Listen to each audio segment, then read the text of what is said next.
అయితే మాస్టర్ గారు ఇప్పుడు మీరు ఇన్ని సాధనల గురించి మాట్లాడారు. చెయ్యదలిసింది కాదు చెయ్యవలసింది చేయాలి అంటారు. చెయ్యదలిసింది చేయవలసింది ఈ రెండిటికి వ్యత్యాసం ఏంటి?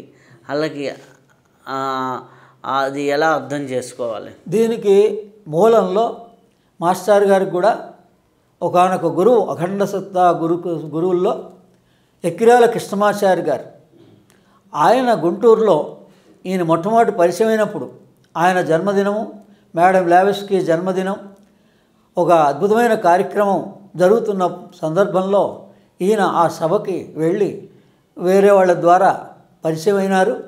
ఈయన అడిగిన ప్రశ్న ఏంటంటే, మారెళ్ళ రామకృష్ణ గారు ఈ సీక్రెట్ డాక్ట్రిన్స్ అనే పుస్తకం ఉంది, రామశర్మాచార్య కూడా చెప్పారు, వేదమే సీక్రెట్ డాక్ట్రిన్స్ అని, దాన్ని చదవమని చెప్పారు. అందుకని అవి ఈయనకి మొట్టమొదటి చదివినప్పుడు మనలాగానే అర్థం కాలేదు. అందుకని ఈ సీక్రెట్ డాక్ట్రిన్స్లో ఏం రహస్యం ఉంది, దీన్ని ఎలా అని చెప్పేసి ఆయన అడిగితే ఆయన ఆశీర్వదించి ఆ రోజు సభలో ఈ విషయాన్ని చెప్పారు. ఏమని, మనిషి అనేటువంటి వాడికి ఈ కష్టాలకు కానీ వీటికి కానీ కారణం ఏమిటి అంటే, తన మనస్సు చేయదలిచిన పనులు చేస్తున్నాడు కానీ తన కర్తవ్యంగా చెయ్యవలసిన పనులు చేయటం లేదు. అందుకని అది ఏమిటి అని అంటే, ఉదాహరణకి పెద్దవాళ్ళదే తీసుకుంటే మనకు చాలా సులభంగా అర్థమవుతుంది. అంత మేడం బ్లావెట్స్కీ, దివ్య పురుషులు, జ్వాలాకుల్ మహర్షి లాంటి వాళ్ళు, హిమాలయన్ మాస్టర్సు ఇద్దరు హిమాలయాల్లో ఉండి ఈమె లండన్లో ఉన్నప్పుడు ఈ విద్యనంతని రాసింది. వాళ్ళు అనేక సందర్భాల్లో ఆమెకి శరీరంగా దర్శనమిచ్చారు, మాయమైపోయినారు, అనేక మిరాకిల్స్ చూపించారు. మరి వీళ్ళందరూ చూపించినప్పుడు థియోసాఫికల్ సొసైటీ పెట్టిన తర్వాత, ఏమండి ఈ థియోసాఫికల్ సొసైటీ ముందుకు వెళ్ళడానికి మరి మీ సహకారం ఏమన్నా అందిస్తారా అని ఆ పరమ గురువులను అడిగింది. అడిగితే వాళ్ళు ఒక సూచన చెప్పారు, ఇది మేము చెప్పినటువంటి విషయం కాదు, ఇది నీ సొంత నిర్ణయం. అంటే నువ్వు చెయ్యదలుచుకున్న పని చేసావు, మేము ఎంతవరకు ఈ విజ్ఞానాన్ని నీ ద్వారా అందించాం, దీన్ని విశ్వవ్యాప్తంగా అది అందరికీ సర్వమానవాళికి అందాలి, అదే మా ప్రణాళిక. కానీ ఇలా సంస్థల గురించి కానీ వేటి గురించి కానీ ఈ బాధ్యత గురువులు అన్నటువంటి వాళ్ళే ఆ రకంగా చెయ్యవలసినదేంటి చెయ్యదలిసినది అనే దగ్గర పొరపాటు జరగడానికి ఆస్కారం ఉంది. అందుకని మనం సద్గురుని ఆశ్రయించి మనం ఎప్పటికప్పుడు మన మనస్సు చెప్పిన మాటే వింటున్నాం, కానీ మనలో ఉన్న జీవాత్మ చెప్పినటువంటి మన కర్తవ్యం ఏమిటో, అసలు మనం భూమి మీదకి ఏ లక్ష్యం కోసం వచ్చామో ఈ మరణ రహస్యం తెలుసుకోవడానికి మానవుడు అనేటువంటి వాడు ప్రతివాడు పుడతాడండి. దీనికి ప్రామాణికమే చాలా సింపుల్గా 3 శ్లోకాల్లో చెప్పేశారు. అసతోమ సద్గమయ, తమసోమ జ్యోతిర్గమయ, మృత్యోర్మ అమృతంగమయ. ఈ మూడిటి గురించే సర్వమానవాళి జీవిస్తోంది. కానీ వీటిని ఈ కర్తవ్యాన్ని వదిలేసి ఇది చెయ్యవలసిన పని అంటే దీని గురించి తెలుసుకో మొట్టమొదట. కేవలం అది జ్ఞానంగా తెలుసుకుంటావా, గురువుల ద్వారా తెలుసుకుంటావా, నేచర్ ద్వారా తెలుసుకుంటావా, అనేక విభాగాలుగా తెలుసుకోవచ్చు. ఆ మనిషి మారిపోతాడు. అంటే ఆత్మ ప్రేరణ కలుగుతుంది, జీవాత్మ ప్రేరణ కలుగుతుంది. అది ఎలా అంటే, పైన మన దేహంలో పై భాగంలో ఒక త్రిభుజాకారంగా ఉంటుంది అందరికీ, ఆత్మ బుద్ధి మనస్సు. ఈ ఆత్మ బుద్ధి మనస్సు పైనుంచి ఒక బిందువుని కిందికి దింపుతుంది ఆ హృదయంలోకి, అదే జీవాత్మ. ఏదైతే రమణ మహర్షి మీరు ఎవరో తెలుసుకో అన్నాడో దాన్ని వివరాత్మకంగా తెలిపినటువంటి మహానుభావుడే మారెళ్ళ రామకృష్ణ గారు. నేను ఎవరో తెలుసుకోవాలంటే ఇది అసలుగా ఆత్మ బుద్ధి మనస్సు గురించి కొంత అవగాహన ఉంటే ఆ మధ్య కేంద్ర బిందువే జీవాత్మ. ఇది రహస్యం. ఇది యోగ ప్రకారంగా మనం గ్రహించవచ్చు. ఆయన గ్రంథాలని బాగా చదివి ఇలా మనం ఎప్పుడైనా కర్తవ్యాన్ని, మన కర్తవ్యం ఏంటంటే, ఇది ఇంకా బాగా అర్థం అవ్వాలంటే, మనం ఒక డ్యూటీ చేస్తున్నాం. ఇప్పుడు మీరు షూటింగ్ చేస్తున్నారు, ఒక సహాయకుడు ఉన్నాడు, మీరేం చెప్తే చేయడం అతని కర్తవ్యం. ఇక్కడ ఈ టైంలో మనకి ఏం జరిగినా, ఒకవేళ ఆఫీసులో ఏ లోపాలు జరిగినా, ఆఫీసులో ఏం జరిగినా మనకేమంటదు. మన బాస్ ఏం చెప్పాడో, మన ఆఫీసర్ ఏం చెప్పాడో, మన జీఎం ఏం చెప్పాడో యథాతథంగా మనం కనుక కర్తవ్యం ఆచరిస్తే దాని దోషాలు కానీ ప్రార్థం కానీ మనకి ఏమీ అంటదు. మన ఇంట్లో సంసారంలో కూడా అలా వ్యవహరించదలిస్తే మనకి ఎక్కడా ప్రారంభం అంటదు. అలా జీవించవచ్చు.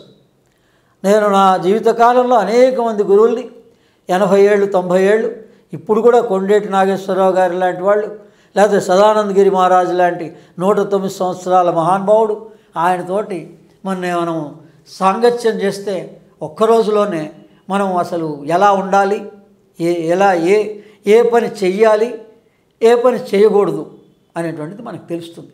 ఇది అనుభవపూర్వకమైన జ్ఞానం. అయితే మీరు అన్నారు ఆత్మ, బుద్ధి, మనస్సు ఇవి దాటి ఇందనక అన్నారు ఈ మహాగురువుల యొక్క సాంగత్యంలో ఉండొచ్చు అనేసి. ఈ మహాగురువులు, అదృశ్య గురువుల యొక్క స్పర్శ జ్ఞానాన్ని పొందాలంటే మనం ఏం చేయాలి? వీళ్ళ స్పర్శ, మన గురువు అసలు గురువు లోపలే ఉంటాడండి.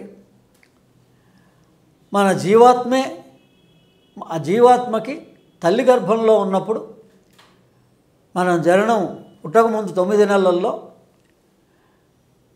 ఏదైతే శ్రీమంతం అని చేస్తుంటామో ఆ టైంలో సరిగ్గా మన దేహం లోపలికి జీవాత్మ ప్రవేశిస్తుంది. ఆ జీవాత్మకి భూత భవిష్యత్ వర్తమాన కాలాలు అన్నీ తెలుసు. ఏ జ్ఞానం పొందాలని ఈ దేహం ద్వారా, ఈ తల్లి తండ్రి సంసారం ద్వారా, అది యోగ మార్గం కావచ్చు, జ్ఞాన మార్గం కావచ్చు, కర్మ మార్గం కావచ్చు, భక్తి మార్గం కావచ్చు, అసలు ఉద్దేశం ఏ జ్ఞానం పొందాలని ఈ జీవాత్మ ఈ దేహాన్ని ధరించిందో ఆ జ్ఞానం పొందడం కోసమే మానవ రూపాన్ని ధరిస్తుంది. అందుకని మన ఈ పరమ గురువుల ద్వారా, వాళ్ళ ఆశీర్వాదం ద్వారా ఈ సూక్ష్మదేహ పరిజ్ఞానాన్ని మొట్టమొదట పొందొచ్చండి. చాలా సులభంగా చెప్పాం కదా. గాయత్రి అంటే మన మంత్రం చదువుతున్నాం, కానీ మనం రోజు భావించటంలే. గాయత్రి అనగానే స్థూల సూక్ష్మ కారణదేహం గురించిన పరిజ్ఞానాన్ని తెలుసుకోవాలన్న ఉద్దేశంతో మనం ఈ మంత్ర సాధన చేస్తున్నాం. మీరు ఏ మంత్రమైనా చేయండి, శ్రీ విద్యలోనైనా చేయండి, బాలామంత్రమే చేయండి, ఆయం క్లీం సౌం లేకపోతే ఏదన్నా ఉండనండి 3 బీజాక్షరాలతో. ఏంటి 3 3 3 అంటే, ఒకటి స్థూలదేహము కేంద్రస్థానం నాభి, సూక్ష్మదేహ కేంద్రస్థానం మనస్సు ఆజ్ఞాచక్రం, కారణదేహం జీవాత్మ, అందుకని హృదయస్థానం. ఇక్కడ భావన చేయటం లేదు మనం, కేవలం యాంత్రికంగానే జీవితకాలం పాటు పూజ చేసినా, యజ్ఞం చేసినా, గంటల తరబడి సాధన చేసినా మనం చేస్తున్నాం. కానీ అసలు కేవలం రామశర్మాచార్య మీ అందరి కోసం కోట్ల జపాన్ని నేను చేసి ఉంచాను, కేవలం 24 సార్లు మీరు చేయండి చాలు, మీకు ఆ జ్ఞానం వస్తుందని చెప్పాడు. ఆ 24 సార్లు చేసిన ఈ భావనతో చేయాలి. చాలా నెమ్మదిగా 24 సార్లు చేస్తే చాలు. మనకి ఎప్పుడు టైం ఉంటే అప్పుడు ఉదయం కానీ సాయంత్రం కానీ గాయత్రి మంత్రం కావచ్చు, మీ గురుపదేశ మంత్రం కావచ్చు. ఈ 3 విభాగాలు, మొదటి విభాగాన్ని నాభిలో భావించాలి, రెండో విభాగాన్ని ఆజ్ఞాచక్రంలో భావించాలి, మూడో విభాగాన్ని హృదయంలో భావించాలి.